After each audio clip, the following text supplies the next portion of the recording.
Thank you so much. It's an honor to be invited to speak at the first Judeo-Christian Zionist Congress. On Saturday, I was working on my speech and I called Shimon to ask him about who came up with the name for the conference, the Judeo-Christian Zionist Congress. He told me it was him and Caleb.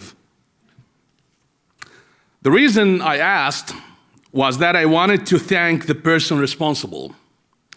Thank you for being bold in a time of cowardice, for being courageous in a time of compromise. My friends, at a time when everything Judeo, everything Christian, and everything Judeo-Christian, and everything Zionist is under fire, it is a must that we never cave. Never be afraid, never submit, never tone it down, and never be ashamed. The future of the West is at stake, and only the Judeo-Christian Zionist can save it. So thank you to all of you for refusing to bow under the pressure of strategic compromise. I want to talk about why the Judeo-Christian Zionist is the cure. But before we speak of the cure, we must diagnose the disease. The disease whose symptoms we witnessed on the streets of the West after October 7. What we witnessed was not condemnation of Israel's defensive war. It was anti-Western forces seizing the moment to advance their long-standing campaign, a calculated war of attrition against the moral and civilizational foundations of the West. These forces found in Palestine the perfect symbol that represent them. I keep moving pages because I learned this technique from Bibi Netanyahu, by the way. For one group of these forces, Palestine is the symbol of the oppressed, the weak, the underdog, the colonized, the occupied, the non-white, and the non-Christians. That's why for this group, when they chant Free Palestine, they are actually saying, defund the police, take down the borders of the nation states, deconstruct the foundations of the West, destroy the family, get rid of the transcendent truth, kill the wealthy and the successful. That is what Free Palestine means for them. This group doesn't know anything about Palestine, doesn't know which river or which sea. We have seen that, right? Their war is protected by the system they are trying to destroy. Can they do what they are doing here in a different country, in a different civilization? Of course not. This disease was born in the vacuum created by the secularization of the Judeo-Christian principles that built the West. You see, when the biblical values that made the West the most successful civilizational project in human history were repackaged by those who enjoyed the fruit and rejected the root, and then sold to the world as purely humanistic achievements, the secular West, in its hubris, mistook culmination of the Judeo-Christian heritage for cancellation. It assumed that the inherited moral architecture has no transcendent foundation. And once the transcendent God was removed from the public imagination, and the man was enthroned as the ultimate authority, it became inevitable that another God would rise. The false god of postmodernism entered the vacuum and began competing for the throne, not as an external invader, but as the logical successor to a civilization that severed itself from its source.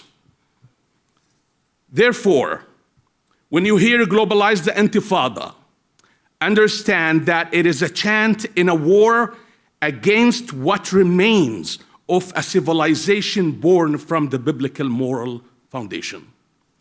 The second group of these forces found in Palestine the perfect pretext, a political masquerade for an older theological mandate, the establishment of the rule of Allah over the earth. For them, Palestine was the perfect cover after the fall of their empire for the first time in their history. That is the 1924 fall of the Islamic Caliphate. It was a cover, Palestine was a cover that protected them from the Arab national leaders who embraced the concept of the nation state and who would have found in a declaration of jihad a threat to their thrones. So Palestine was born to hide Islamic jihad under the pretense of resisting occupation. This disease was born 14 centuries ago when an Arab warlord sanctified the traditions of pre-Islamic Arabia and transformed them into divine mandates.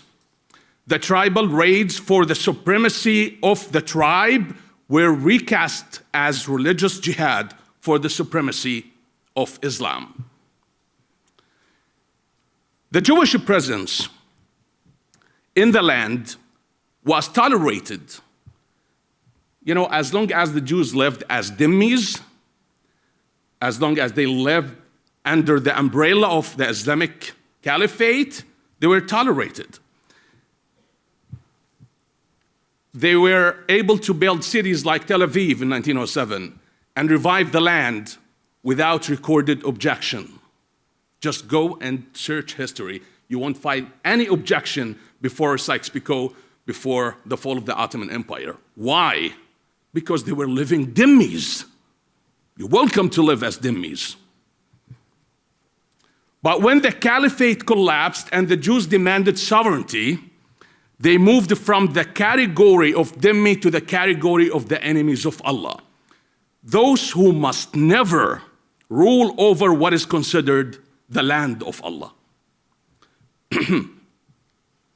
Therefore, Israel has been at war for the past 80 years, not because of what Israel did, but because of who Israel is. And if that is true, and it is true, then Israel's war is the war of the West.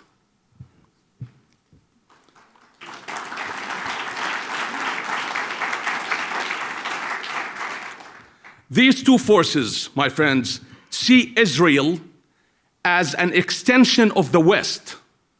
Yet the West, in this age of confusion, seems to be blinded to that fact. So in order to help remove the scales from the eyes of those who are confused, especially those on the right, I say that the Judeo-Christian is not a term that was invented by Ferdinand Bohr in 1820. Because, on X, everybody's saying, Judeo-Christian is a modern term. No, the Judeo-Christian is the moral architecture of the West that is under attack by these two foreign forces. You need to understand that the deity and the sonship of Jesus Christ are matters of soteriology and Christology.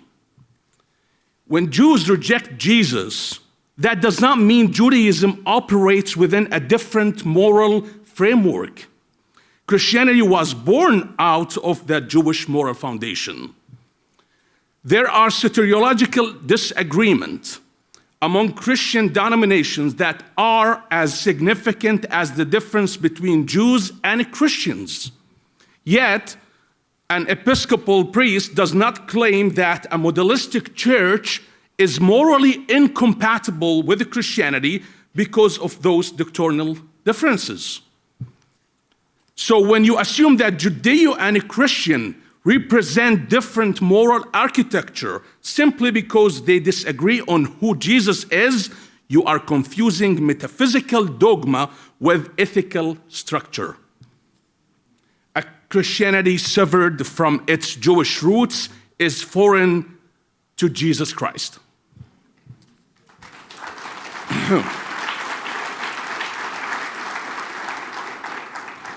The faith Christians profess is not their invention. It's a melody that began with Israel, a covenantal song by God's fidelity, sung through a people chosen to bear witness to the divine presence in the Word. Jesus' Jewish flesh is the hinge, the pivot point where God's eternal Word becomes audible in human history. The covenant, the melody, starts with Israel's encounter with God at Sinai, reverberates through the prophets, and finds its voice in the Nazarene. Christians don't compose this tune. They receive it through Christ, who embodies Israel's calling and opens it to the nations.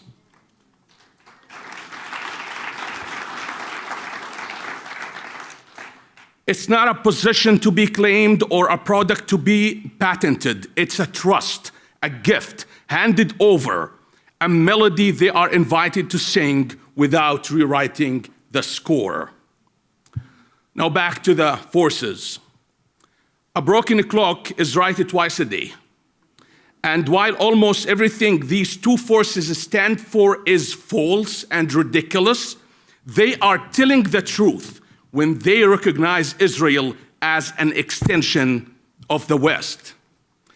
In light of these facts, let me propose a broader definition of who a Zionist is. A Zionist is not only someone who believes in the right of the Jewish people to have a sovereign state on their ancestral land. A Zionist is also someone who understands that in this civilizational war, Israel stands on the front line.